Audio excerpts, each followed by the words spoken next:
Welcome to the GOTO Podcast. In this episode, Dave Farley speaks with author of The Art of Unit Testing, Roy Osherove, for a deep dive on how to approach unit testing.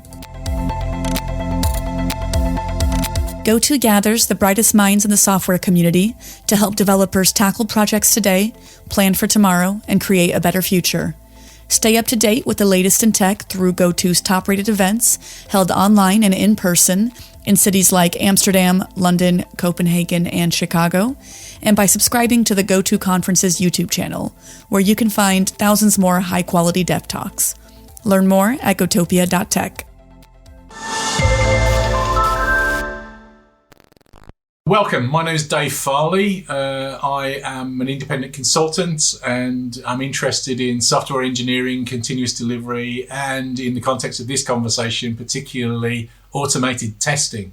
I'm here talking today with Roy Osherove, who's written some great books around the topic of automated testing, and we're going to talk today a little bit about his view on unit testing and his book on unit testing. So welcome, Roy.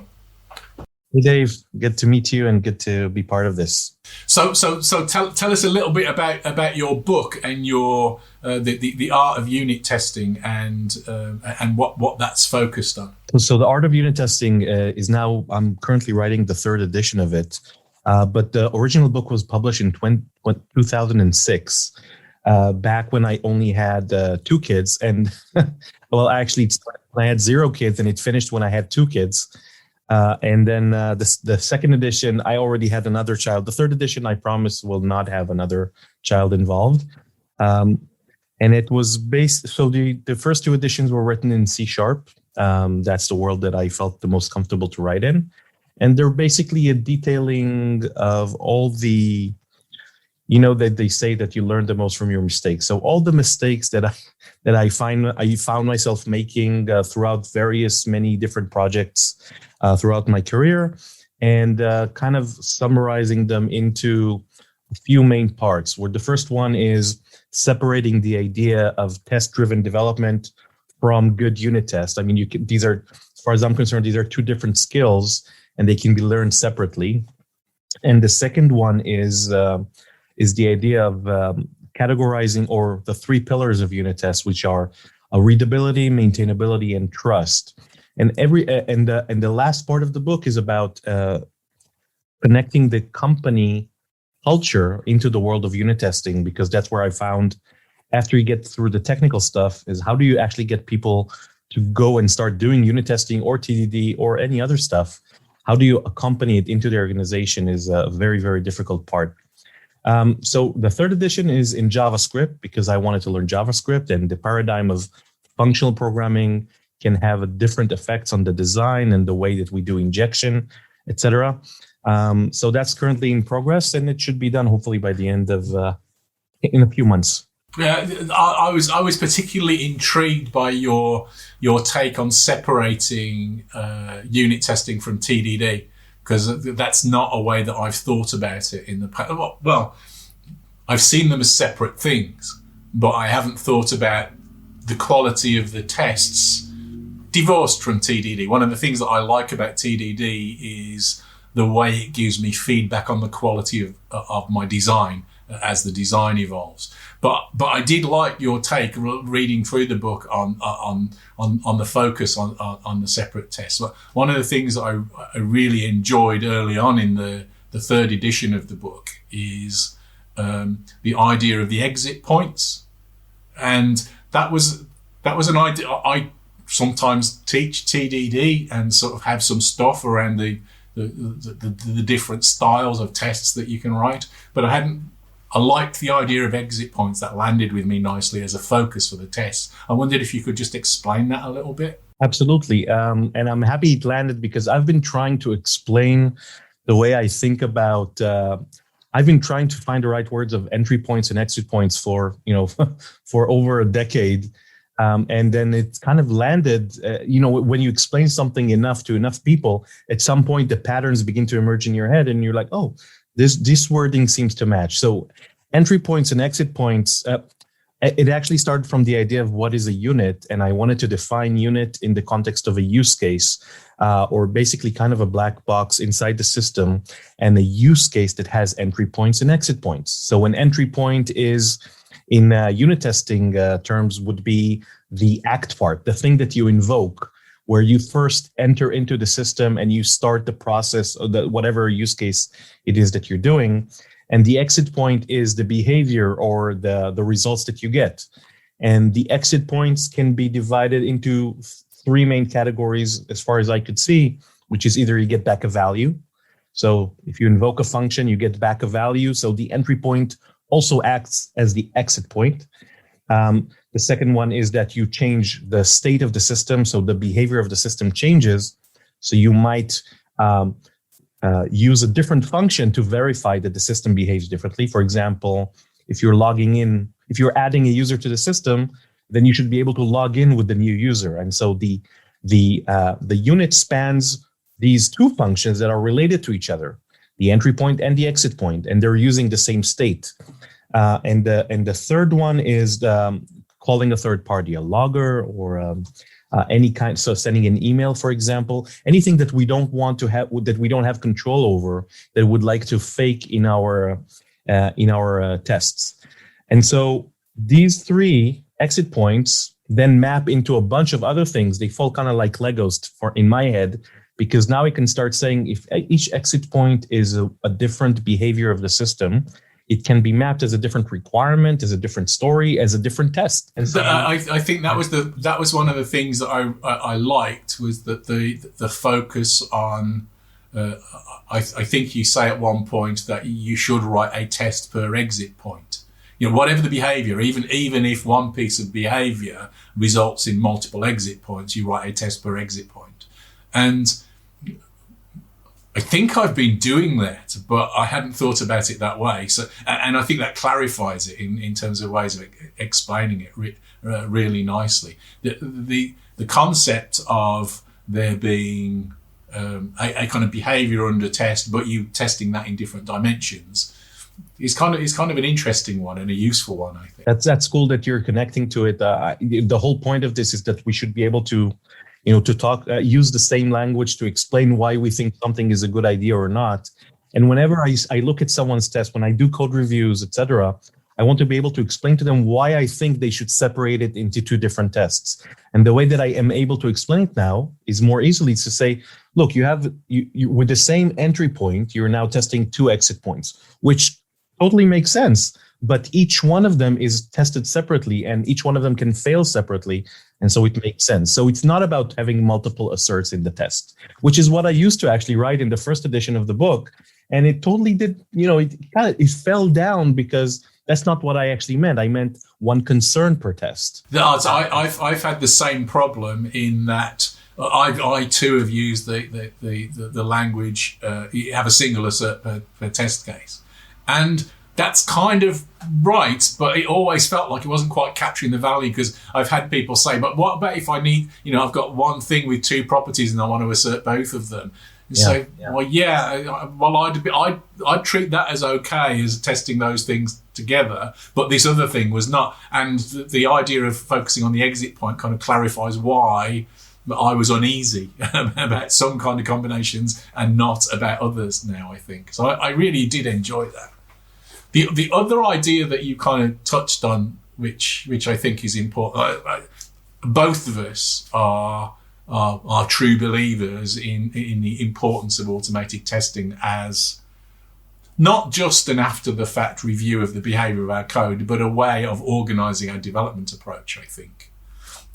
But certainly, as far as I'm concerned, test-driven development or even unit testing hasn't caught on as much as I would have expected. If I'm a bit hardline, I believe that, we're not really doing a professional job if we're not covering the work that we do with automated tests. So you touched, in your description of the book, you touched a little bit on the problem of getting the developers to adopt these kinds of practices. So help us, what more can we do to do that, do you think? I think this is the part that, to me, these days, other than writing a technical book, I think that the part that the most amazes me and intrigues me is how humans behave, because I think that is essentially the biggest challenge that we have as leaders, as coaches, consultants, whatever it is we are.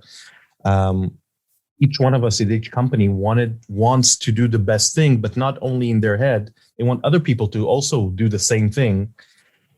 So influencing behavior has been one of the areas that I really cared about in the past few years, and I've learned a lot about it, and I wrote about it in my book about elastic leadership. And I also plan to include parts of it in the third edition, and I've started to talk about it in the second edition as well. And the idea, and there's a book called How to Change Anything, and I can put a link to it maybe later on, but the idea in the book that to me really translated nicely is that there are 6 influence forces that actually enable, or let's say disable, a behavior. And we usually, as technical people, we just look at the first 2, which is the personal ability of someone, or do they actually know how to do that something, and the personal motivation of a person to do something. And we assume that if I just convince the person it's a good idea and I teach them how to do it, then everything else just falls like dominoes. And the reality is that a lot of times we have those conversations and people, agree with us and they learn. And then the day after, everything goes back exactly to the way it was, and nobody knows why the hell everything got stuck. And to me, what that book presented is those extra 2 categories, which is the social, the people around the person, social motivation and social ability. How do people react around the person? Who does that person follow? And lastly, I think the most important for us is systematic influence. So the reward system in the company in which you work. What do you get evaluated on? What are the metrics that people care about? Which behavior will give you a better salary at the end of the year? Doing this way or doing the other way? So the reward and punishment system at the company, the way people are evaluated, that's one. And the physical structures around the person. So for example, showing up to a meeting very late because you live very far away would be a physical example. Or having, you want people to do pair programming, but all the desks have this kind of, those round desks where you only have room for one person to sit next. So no one can sit next to you. So those are physical things. And to me, including that type of thinking checklist to try to understand why people don't actually change their behavior is a huge factor in at least understanding why I'm failing to change behavior, and then having a to-do list of, okay, so I guess I need to change this, or I'll need to talk to the people in charge of this for this to be able to change. And at least I'm not stuck anymore. At least I'm not just facing an invisible wall and I don't know which windows I need to open. That's the very least. Yeah. So that's kind of the spiel of it. And in the book, I plan to specifically give tough questions and answers for people that usually care about them, such as how long will this take, and what happens if my estimates become too long? Will people actually stop listening to me? A lot of things that are related to those things, and I plan to connect all the dots together for that.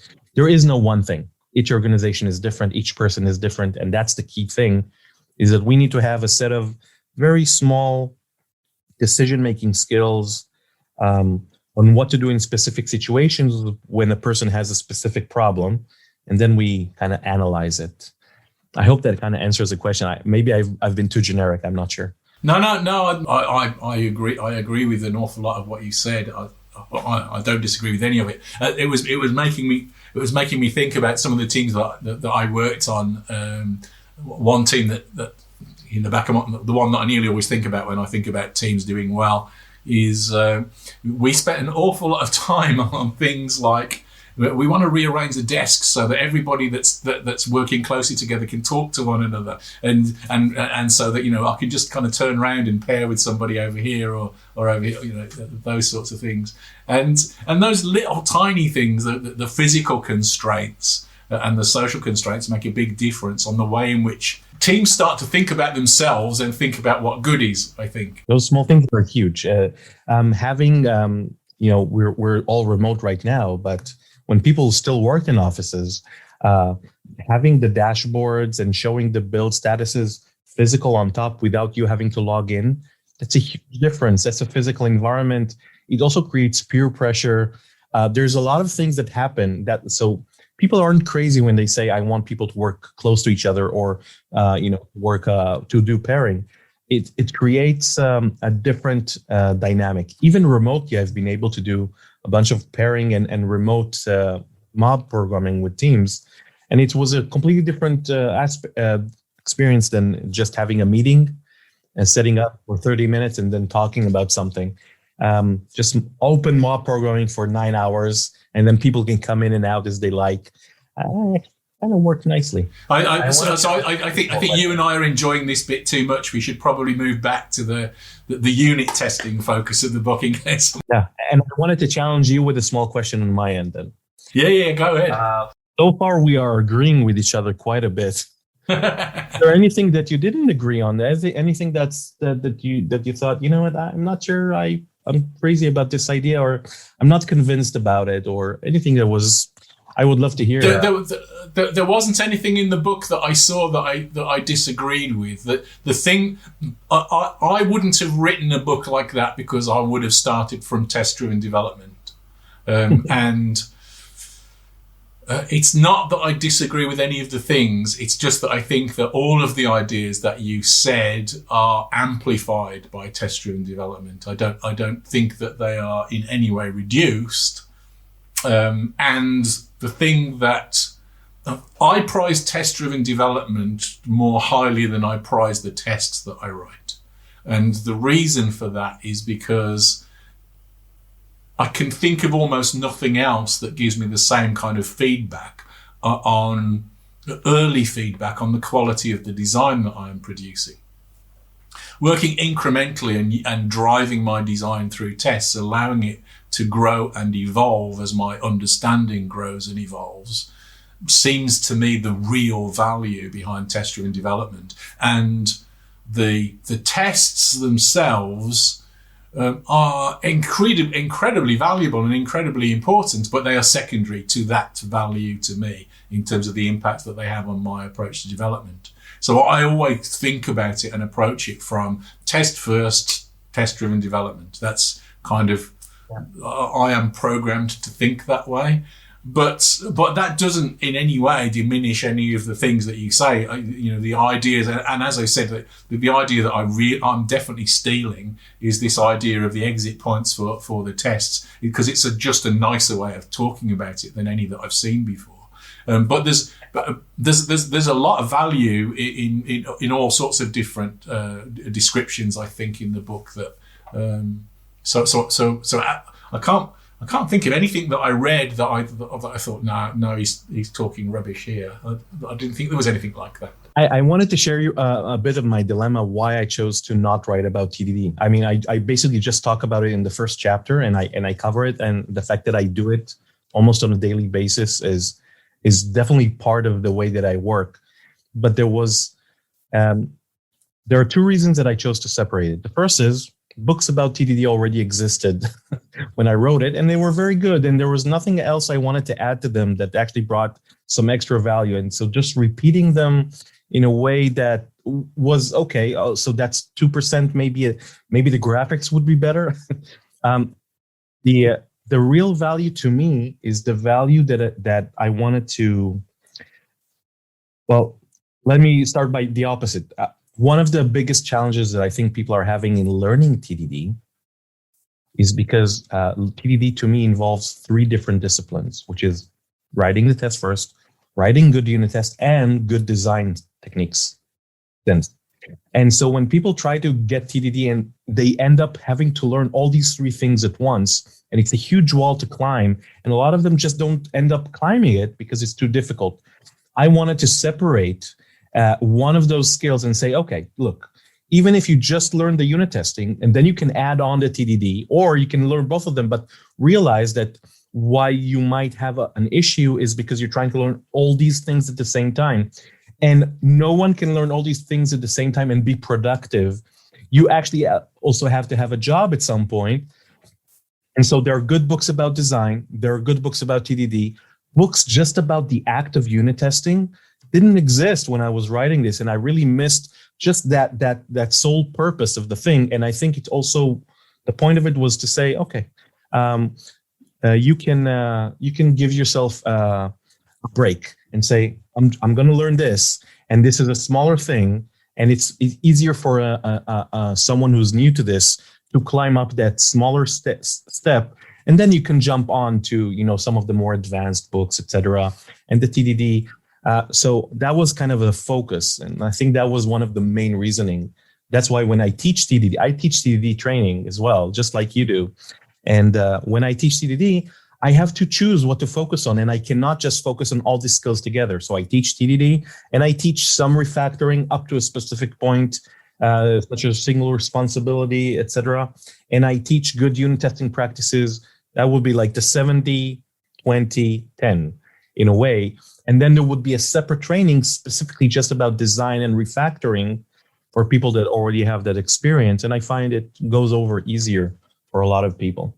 No, I think that's a very good point, and I definitely think that the book has that focus, and I absolutely recognise your point. From my perspective, the interesting part, the hard, no, I shouldn't say the interesting part, but the difficult part, the challenging part is the incremental design and the ability. And when I teach TDD, one of the things I spend a significant part of the time teaching design rather than anything else, because that seems to be what the students in my classes need more than anything else. The mechanics of automated testing are relatively straightforward, but the philosophy is deep. And as I say, I think that the giving people different ways to think about it, is a good way in. So I enjoyed the book and the ability to be able to separate those things out, but I must confess it's not the way that I have thought about it before or come at it, I guess. Well, that's good. It means that it's unique. I think that's I agree. We all bring something. We're supposed to bring something different to the table. Our own point of view. Yeah, absolutely. One of the things in the book that I wondered about, so you advised people to avoid using mock objects where they could. You said in the draft of the third version, you said this, and so what's your objection to using mock objects? Why would you very clearly say that you use them yourself and you would choose to use them under certain circumstances, but your advice, I think, if I can paraphrase it, is that you would prefer not to use them if you can find a better way. So could you just explain that a little bit? Sure. So I think this relates again to the idea of the exit points, where we had the three types. We had return value, we had state-based, and we had third party. And third party is where I would exclusively use mock objects. And then everything else, I would try not to use them. And the reasoning is, and this comes from kind of there are these two main approaches to mock objects, and I definitely come more from the, let's call it the Detroit school, which is a more functional way and less of the object-oriented design way of creating the interaction. So let me just explain. The way I've always worked with mock objects is to verify only the absolute end of an interaction, which is the exit point. So just sending the email, but not everything up to sending that email. An object that talks to an object that talks to an object. Every time I've tried that type of approach, I ended up with tests that are very, very brittle because they verify internal implementation that tends to change over time, and for a business sense is not important. And so what happens is that the design or the way the objects are designed is not designed through mock objects in TDD, but they're designed basically from a design sense but not through a TDD for this function needs to be called 3 times. I try to avoid verifying how many times a function gets called, how many functions don't get called, etc. Because those type of strict mock objects, to me, create relatively unsustainable testing testing code that people have to fight over for over the next 10 years. So, for example, someone changes some internal implementation, and then you have 100 tests that are shouting at you, "Oh, you didn't call this function, and you didn't say that you're not going to call it." And so you actually have to go to 100 tests and start changing it. And just the act of maintaining those tests, I think, is unsustainable over time. And I think it removes a lot of the benefit that it was trying to create originally, which is test-driven design of object interactions. So I just limit my mock objects to the end exit point, to the end interaction, and everything else I'll verify as state-based behavior or value-based. And to me, that's a more sustainable way of creating tests that are a bit more future-proof, because maintainability of tests is one of the absolute critical things that break projects, especially if they have hundreds and thousands of tests, and then they are afraid of changing the code. And that's the thing that I'm trying to kind of enable, is to have future-proofing tests as much as possible that still bring value, that break when they should and don't break when it's not important. I think that's a really good. I think that's a really good explanation, and I would also say that kind of calls out another one of these kind of design points. It's one of the kinds of feedback that I look for when I'm sorry to go back to TDD again, but when I'm looking for TDD is, if I've got that kind of chatty interface that I'm trying to mock, it's telling me that I've got the coupling wrong between the thing that I'm chatting to and the code that I'm trying to test. And so at that point, I'd be looking to refactor the design to improve the separation of concerns between the thing that I'm talking to, that I'm mocking, and the thing that I'm working on. And by the way, this goes to a learning that I've had just in the past few years. I've been looking at this assumption of mine about, mocks are overall by default have a balance of negative unless you find the exact right spot, to kind of what you just said, which is no, but the whole point originally was that if it is so chatty, then you create a different design so it's not as chatty, etc. Or you end up with an exit point, basically. So it's a way of achieving that. Realistically, what I'm still seeing, though, is that a lot of the designs that I end up consulting for already exist. They cannot be changed, and they're already chatty. And so so if using mock objects automatically creates this huge unmaintainable mess in the test. So the other sense is that most people don't have a good design sense enough to say, oh, this is very chatty, I should change the way the design behaves. And so because that's missing, the bar for having a maintainable tests requires highly good sense of design. And I think that's a very high bar for a lot of people in organizations. Unfortunately, I wish it was better.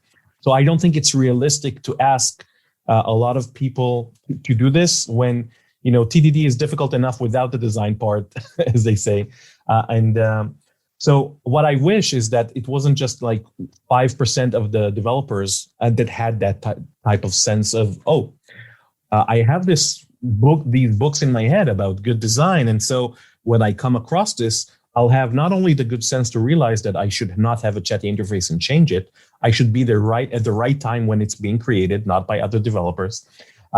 And I should have the sense that I'm allowed to change this type of design. Like, there's so many things that have to go right for that design to change, so that by default, I think mock objects, for all the other places where it doesn't happen, there actually is a unmaintainability that ends up happening. And that scares me. And realistically, pragmatically, I'd rather have less of them because the risk is smaller, even though there is less of a design push for internal interface design, if you will. So it's kind of that's what I've been struggling with it in a way. Yeah, I think that's a good kind of pragmatic point. But I do think that's kind of surfaced an area where maybe we do just slightly disagree, just in nuance. So I agree with your analysis of the world. Most people are not, most developers are not thinking sufficiently about the quality of their designs, for my taste at least.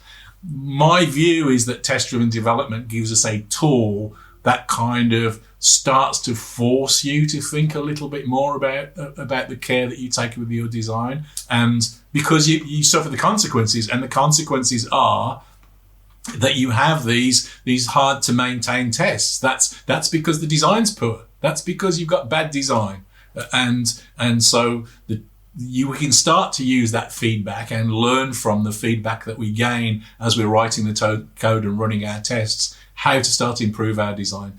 We've also got to culturally, as a group, start talking more about design. How many conversations do you get involved with developers where we're arguing about whether this language is better than that language? I really don't care. I care much more about the nature of the designs that we implement, whatever the choices, the technology choices that we make are. But given what you've just said, and I agree that I would rather live in that world and push people towards it. Even in in the world of hardware, let's say if you have a chainsaw or you have a box cutter knife, they do come with pieces of plastic around them that protect you, because people running with knives and scissors can be scary. And by default, when you have to put on boxes, this is a Superman suit, does not actually allow you to fly, that people are in trouble. So I think that realistically, pragmatically, we should be pragmatic about what we demand in a way from people, and say, okay, maybe in 3-5 years, I think it will be realistic to say, maybe it's time to go back to a mock-driven API. But realistically, in most projects, there's so much learning to be done anyway, that the wall, even just to teach at this point, is really hard. So yeah, ideally, we absolutely agree. There is something to it. Realistically, even for me, it would be difficult at this point to learn that language of interface design through mocks. I think it's more complicated, and maybe just means I'm not as good as a developer, But that's what scares me. I don't want it to be kind of this kind of, oh, if you can't do that, then don't even bother. I want this to be kind of an open playground where people come in and they feel comfortable, learning these things and getting better. And at some point, maybe jumping into some of those extra design. But absolute design it's difficult. It's difficult for all of us. Like, how many people will actually understand, the difficulty of mock-based API design versus mock external, and have actually experienced both cases. There aren't a lot of people that have, had both of these experiences. And so it will be almost impossible to explain the pain without going through that. So I don't know. It's a tough subject. I think that's a fair point. It's probably just me tilting at windmills, hoping to improve the quality of design. So I think that's reasonable. I've enjoyed our conversation. We could carry on talking about this stuff and go into more nerdy detail. There's lots of stuff that I was hoping to get into, but we're kind of running out of time. So I'm just going to say thank you very much for having this conversation with me. I've enjoyed it. Oh, thank you, David. It's been a pleasure, and it's always good to talk to someone with your type of experience and knowledge, and gain feedback, and have these good conversations. Thank you very much for having me. Pleasure. And thank you to GOTO for facilitating the conversation. Thanks for listening to this episode of the GOTO podcast. Head over to gotopia.tech to discover lots more content from the brightest minds in software development.